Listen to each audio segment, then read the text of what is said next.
السلام علیکم ورحمت الله وبرکاتہ. کتونکو نن به مونږه په دې ویډیو کې د قرباني په حق لا یو مسله ذکر کوو. یو کس منډۍ ته لاړو، منډۍ نه سروې راوستو د قرباني لپاره. اوس چې کوم دی د ځان سره نور کسان په دې کې شریکولی شي که نه، یعنې غټ سروی دی، غوا ده، میخه ده، اوښ دی، اوښه ده، سنډا دی، غویی دی. یو کس لاړو منډۍ ته، سروی راوستو، کور ته راوستو. اوس چې کوم دی د ځان سره څوک شریکوي نو شریکولی شي که نه. اختر ته د 3 ورځې پاتې دي، دی غواړي چې زه ځان سره نور کسان شریک کړم. نو آیا دی ځان سره نور کسان اوس شریکولی شي او که نه شي شریکولی؟ فتاوا عثمانیه جلد نمبر 7 صفحه نمبر 335 کې دا مسله موجود ده. هلته فرمایي چې که یو کس منډۍ نه څاروی راوستو اور د باندې قرباني لازم نه ده، په د باندې قرباني واجب نه ده، یعنی د شریعت په لحاظ سره په د قرباني واجب نه ده، خو د نیت وکړو چې قرباني کومه، څاروی راوستو، یعنی په ځان یې په خپله قرباني واجب کا، په ځان یې په خپله قرباني واجب کا، ځکه نیت یې کړی څاروی راوستو. اوس چې کوم دی دا کس، دا غریب کس چې د باندې قرباني واجب نه وه، دی صاحب نصاب نه دی، د په ځان په خپله قرباني واجب کا. اوس چې دې کس منډۍ نه څاروی راوستو، غټ څاروی راوستی دی، د ځان سره په دې کې نور کسان اوس نشي شریکولی. دله داسې عمل، دا کار، دا فعل ناجایز دی.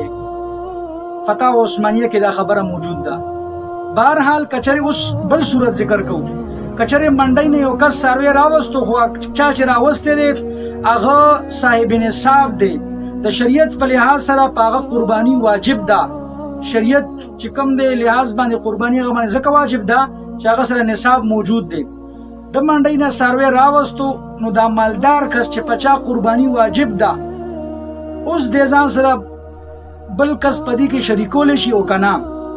نو موږ لومبۍ مسله ذکر کړه چې غریب کس که راوستو ځان سره په قربانۍ کې کس نشي شریکولی، دا کار وله ناجایز دی. او که مالدار کس داسې وکړل، منډۍ نه څاروی راوستو نو ځان سره نور کسان دی شریکولی شي، دله دا کار ټیک دی.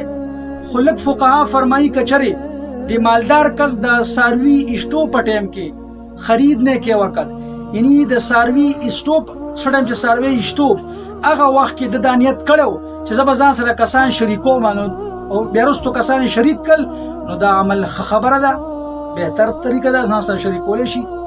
خو کچرې د څاروي په ټایم کې د دا نیت نو د مالدار کس چې ځان سره به زه څوک شریکوم، او وروستو چې کوم دی بیا کله راغو ویې کتل حالات کمزوري، نو ځان سره نور څوک شریکول غوښتل، نو فقها فرمایي ځان سره دی که بل څوک شریکول غواړي نو شریکولی شي، خو دا عمل یې ناخوښ او ناپسندیده عمل دی. د دې بهتر صورت دا دی، د شریک والی بهتر صورت دا دی چې 6 کسان 15 کسان راجمع شي او مخکې نه پیسې واچوي، هغه پیسو ته وکتلی شي، د هغه پیسو مطابق بیا څاروی راویستلی شي او بیا چې کوم دی قرباني کې هغه ذبحه کړی شي. نو مخکې نه مشوره وشي او کسان جمع شي، پیسې واچوي، نو دا صورت پکې ډېر بهتر دی. نو امید کوم چې تاسو به په دې مسله پوه شوي یئ. بیا چې کوم دی مختصر دا وایم، هغه کس چې په هغه قرباني واجب نه ده، غریب دی او څاروی راوستو منډۍ نه، دی ځان سره اوس په دې څاروي کې نور کسان نشي شریکولی، ټول قرباني په دو ځان لازم کړی ده. او که مالدار راوستو نو مالدار ځان سره بل کس شریکولی شي، هغه ته اختیار شته. او بهتر صورت دا دی چې مخکې نه پیسې واچوي او پیسې چې څومره شي د مطابق څاروی راولي، دا بهتر صورت دی.